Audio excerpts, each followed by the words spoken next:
నల్గొండ జిల్లా మిర్యాలగూడ పరిధిలోని అక్రమ నిర్మాణాలపై మున్సిపల్ రెవెన్యూ అధికారులు చర్యలు చేపట్టారు.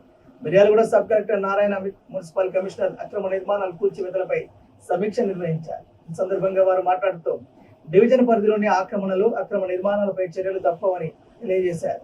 అనంతరం సాగర్ రోడ్లోని సర్వే నెంబర్ 992లో ఏర్పాటు చేసిన ఫుట్వేర్ షాప్ ఎలాంటి అనుమతులు లేనందున సదరు యజమానికి నోటీసు ఇచ్చిన తదుపరి గడువు ముగిసిన స్పందించకపోగా నిబంధనలకు అనుగుణంగా పోలీసు వారి సాయంతో కూల్చివేశారు.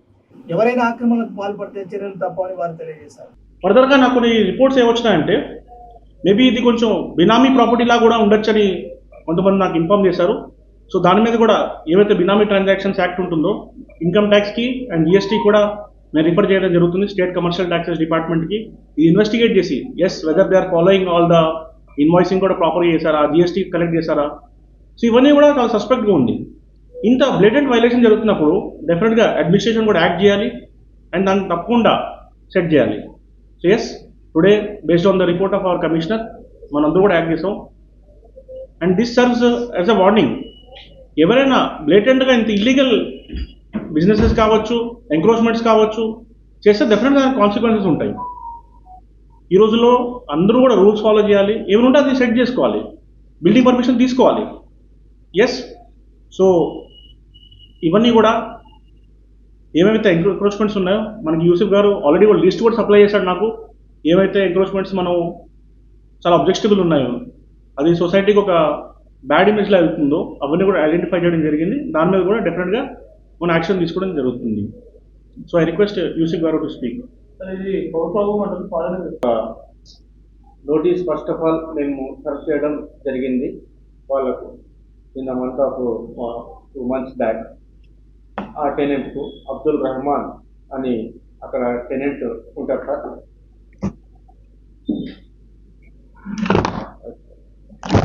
రెహమాన్ గారి టెనెంట్ అని ఉంటారు సార్ వాళ్ళకు నోటీసు ఇవ్వడం జరిగింది. ఎందుకంటే అక్కడ ఇల్లీగల్గా shop by name factory footwear sale shop అని ఉంది, అక్కడ మేము ఇవ్వడం జరిగింది.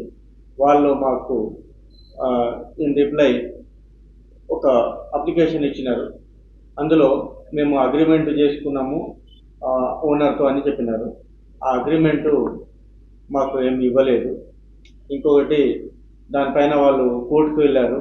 ఆ కోర్టు ఆర్డర్ ఏమి ఇచ్చిందంటే వితిన్ 4 weeks మీరు వాళ్ళ అప్లికేషన్ మీద యాక్షన్ తీసుకోండి, డిస్పోజ్ ఆఫ్ చేయండి, వాళ్ళకు కూడా ఇన్ఫర్మేషన్ ఇవ్వండి అని చెప్పడం జరిగింది.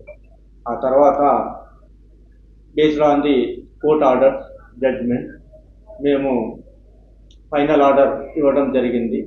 ఏంటంటే ఆయన మాకు అగ్రిమెంటు ఏ విధమైన అగ్రిమెంటు ఇవ్వలేదు. ఇంకొకటి ట్రేడ్ లైసెన్స్ కూడా ఆయన అప్లై చేసుకోలేదు మరియు మేము ఇవ్వడం జరగలేదు అండ్ పర్మిషన్ కూడా వాళ్ళు పెట్టుకోలేదు. మేము వితౌట్ పర్మిషన్ ఇవ్వడానికి రెడీగా కూడా లేము.